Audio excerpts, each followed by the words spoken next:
నమస్తే, welcome to plus TV Telangana.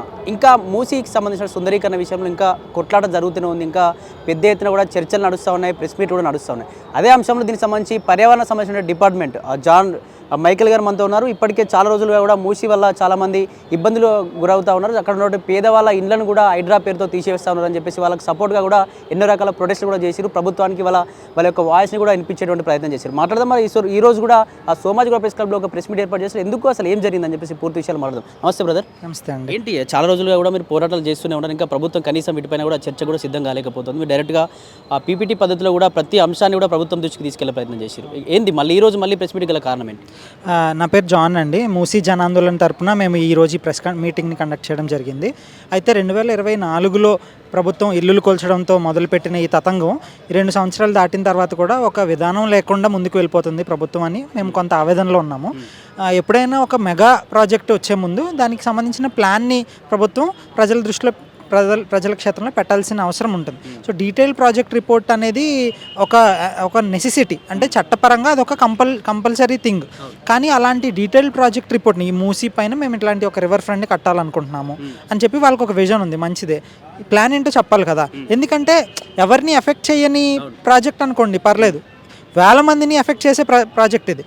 ఎందుకంటే ఇప్పుడు 2024లో ఏవైతే ఇల్లులు కూల్చారో ఆ ఒక్క గంట టైం ఇచ్చి సడన్గా ప్రభుత్వం వెళ్ళి చాదర్ఘాట్లో ఉన్న ప్రజల ఇల్లులు కూల్చింది. అప్పుడు 300 కుటుంబాలు రోడ్డున పడ్డాయి. అంటే 300 కుటుంబాలు రోడ్డున పడితే వాళ్ళని ఎట్లా రిహాబిలిటేషన్ చేయాలి, వాళ్ళని ఎట్లా జాగ్రత్తగా ప్రాసెస్ ప్రకారం సిస్టమ్ ప్రకారం చేయాలో తెలియని ఈ ప్రభుత్వం రేపు పొద్దున 10,000 స్ట్రక్చర్లు మేము గుర్తించాము, ఈ 10,000 స్ట్రక్చర్లు మేము తొలగిస్తాము అని చెప్తున్నారు. 300 కుటుంబాలకి న్యాయం చేయాలని ఈ ప్రభుత్వం, సరిగ్గా వ్యవహరించాలని ఈ ప్రభుత్వం 10,000 కుటుంబాలని 10,000 స్ట్రక్చర్లు 10,000, ఒక్కొక్క ఇంట్లో 2 కుటుంబాలు ఉండొచ్చు కదా, తల్లిదండ్రులు పిల్లలు ఉండొచ్చు. ఆ లెక్కను లెక్కేసుకుంటే ఎన్ని వేల కుటుంబాలు. తర్వాత 10,000 ఓన్లీ స్ట్రిక్ట్గా 10,000 అంటే 10,000ని పైకి 10,000 చెప్పినా ఎన్ని స్ట్రక్చర్లను డెమాలిష్ చేస్తుందో మనకు తెలియదు ఈ ప్రభుత్వం. కాబట్టి మేము ఈ ప్రెస్ కాన్ఫరెన్స్ చేయడానికి ఇమీడియట్ నెసెసిటీ ఏంటంటే అండి, డిసెంబర్ 16వ తారీఖున జీవో నెంబర్ 921ని తీసుకురావడం జరిగింది. ఈ జీవో 921 ఏం చెప్తుందంటే, ఈ ప్రాజెక్టు ప్రజా ప్రయోజనం వల్ల చేస్తున్నాము, ఇది పబ్లిక్ ఇంట్రెస్ట్లో ఉంది అని ప్రభుత్వం భావిస్తుంది. కాబట్టి ఈ ప్రాజెక్టుకి ఎన్వైరన్మెంట్ సోషల్ ఇంపాక్ట్ అసెస్మెంట్ని మేము ఉపసంహరించుకుంటున్నామని చెప్పారు. సోషల్ ఇంపాక్ట్ అసెస్మెంట్ కండక్ట్ చేస్తే ఎవరు ప్రజలు, వాళ్ళ డెమోగ్రఫిక్ డీటెయిల్స్ ఏంటి, ఎవరు ఎఫెక్ట్ అవుతున్నారు, వాళ్ళు ఏ విధంగా ఎఫెక్ట్ అవుతున్నారు, వాళ్ళ సోషల్గా కల్చరల్గా వాళ్ళ ఎవరు ఏంటివన్నీ తెలుస్తాయి. ఇవన్నీ మేము కండక్ట్ చేయాల్సిన అవసరం లేదు అని చెప్పి ప్రభుత్వం ఈ సోషల్ ఇంపాక్ట్ అసెస్మెంట్ని ఉపసంహరించుకుంటుంది. ఇది ఒక ప్రజాస్వామిక విధానం కాదు. ఎందుకంటే ప్రజలకి ఒక పబ్లిక్ హియరింగో, ఒక గ్రామ సభ ఇలాంటి వాటిలోనే మాట్లాడుకునే అవకాశం దొరుకుతుంది. ఈ ప్రాజెక్ట్కి సోషల్ ఇంపాక్ట్ అసెస్మెంట్ అలాంటి ఒక ప్లాట్ఫామ్. ఆ ఒక్క ప్లాట్ఫామ్ని కూడా తీసేయడం, వాళ్ళ గొంతు నొక్కడం అవుతుంది. అది మొదటిది. రెండోది, 10,000 స్ట్రక్చర్స్ని గుర్తించాము, ఇవన్నీ తొలగిస్తామని ప్రభుత్వం ఏదైతే చెప్తుందో, ఈ 10,000 స్ట్రక్చర్స్ని ఏ ప్రాతిపదికన గుర్తించారో చెప్పాలి. ఒక మ్యాప్ లేదు, ఒక మ్యాపింగ్ ఎక్సర్సైజ్ లేదు, ఒక సర్వేయర్లు వెళ్ళి సర్వే చేయాలి ఎవరు ఏంటి ఎన్ని స్ట్రక్చర్లు. ఒక డ్రోన్ సర్వే కండక్ట్ చేశారంట. ఆ డ్రోన్ సర్వే ఒక లెజిటిమసీ ఏంటో మాకు తెలియదు. ఏ చట్టం డ్రోన్ సర్వేకి లెజిటిమసీ ఇస్తుందో మాకు తెలియదు. ఈ డ్రోన్ సర్వే చేశామని 2024లో అప్పటి MRDCL అధికారులు చెప్పారు. కాబట్టి డ్రోన్ సర్వే చేసి గుర్తించాము, ఇవన్నీ తొలగించేస్తాం, వీళ్ళందరికీ 15,000 2 BHK డిగ్నిటీ హౌసింగ్లు ఇస్తామని చెప్తున్నారు. ఏ ప్రాతిపదికన చేశారు, ఎక్కడి నుంచి వచ్చింది ఈ నంబర్? 3,000 సంథింగ్ ఏకర్స్ ఎఫెక్ట్ అవుతుంది, అదంతా తీసుకుంటాం. పాయింట్ డెసిమల్స్ దాకా ఎగ్జాక్ట్గా చెప్పిన, అంటే కొన్ని విషయాలు చాలా ఎగ్జాక్ట్గా ఉంటారు, మెయిన్ విషయాలు ఎగ్జాక్ట్గా ఉండరు, చిత్తశుద్ధి చూపిరు, అథెంటిక్ ఉండరు. ప్రభుత్వం కూడా డైరెక్ట్ ప్రజల్లోకి వెళ్ళి సర్వే చేయడం కాకుండా ఓన్లీ డ్రోన్ పైన తీసుకొని 1,000 ఎకరాలకు వాళ్ళకి ఇబ్బంది జరుగుతుంది, వాళ్ళకి ఇండ్లు ఇప్పిస్తాను మాత్రమే మాట్లాడుతున్నారు. కానీ ఎప్పుడు కూడా ప్రజల్లోకి వెళ్ళేటువంటి పరిస్థితి రాలేదు, ఇక్కడ చేయలేదండి. ఏ విధంగా కూడా కన్సల్టేషన్ చేయలేదు. అదే మేము ఫస్ట్ నుంచి పోరాడుతుంది కూడా. పబ్లిక్ కన్సల్టేషన్ లేనిది ప్రజాస్వామ్యం ఎలా అవుతుంది అని చెప్పి మేము పోరాడుతున్నాం. అంటే సరే, ఇప్పుడు మరి కన్సల్టేషన్ చేయడం మా విధానం కాదు అని మీరు అన్నారు అనుకోండి, ప్రజాపాలన ఎందుకు అంటున్నారు అనొద్దు కదా, ఇది ప్రజాపాలన కాదు.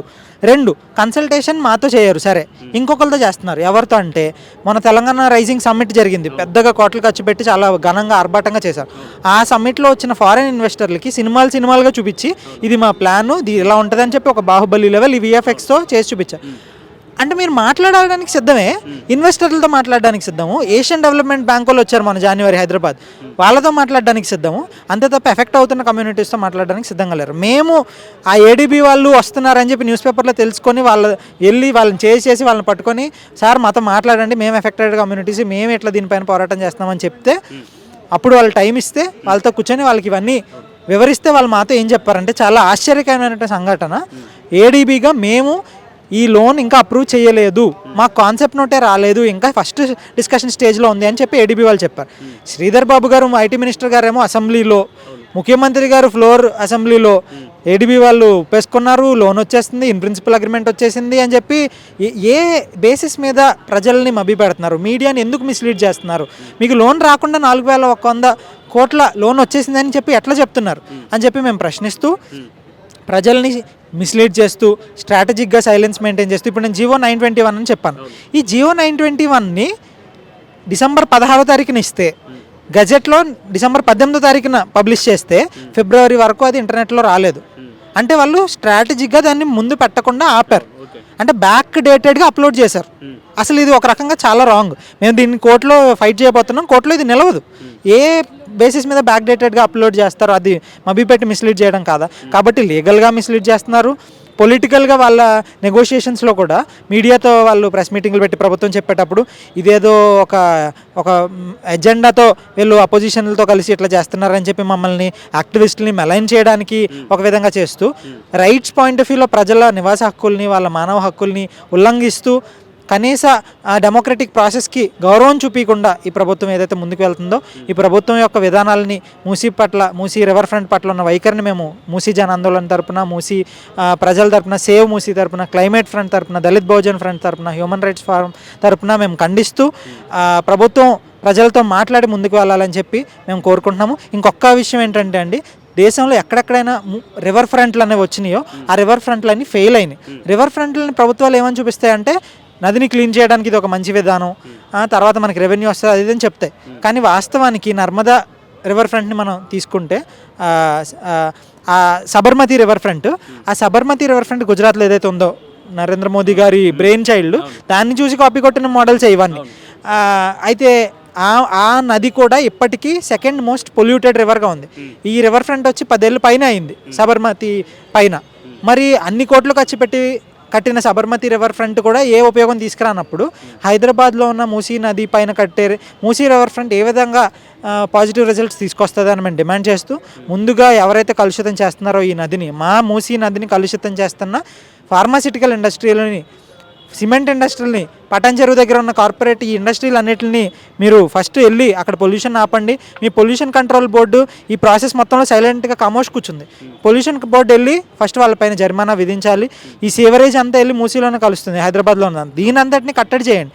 ఇదంతా కట్టడి చేయకుండా ఆల్రెడీ కలుషితమైన నదిని కాపాడి, దాన్ని ఫర్దర్గా కలుషితం అవ్వకుండా ఆ నదిలో ఉన్న బయోడైవర్సిటీ, జీవ వైవిధ్యం తిరిగి ఉత్పన్నం అయ్యే విధంగా మీ పాలసీలు ఉండాలి. కానీ అటు ఇటు 2 గోడలు కట్టేస్తాము, సిమెంట్ వేసేస్తాము, మధ్యలో నది పారుతుంది, క్లీన్గా పారుతున్నట్టు కనబడితే క్లీన్గా ఉన్నట్టే, ఎక్కడి నుంచో గోదావరి నుంచి నీళ్ళు తీసుకొచ్చి ఇక్కడ పోసి నదికి తిరిగి లైఫ్ ఇస్తాము అని చెప్పే ఈ మిస్లీడింగ్ స్టేట్మెంట్స్ని మేము తీవ్రంగా ఖండిస్తున్నాం.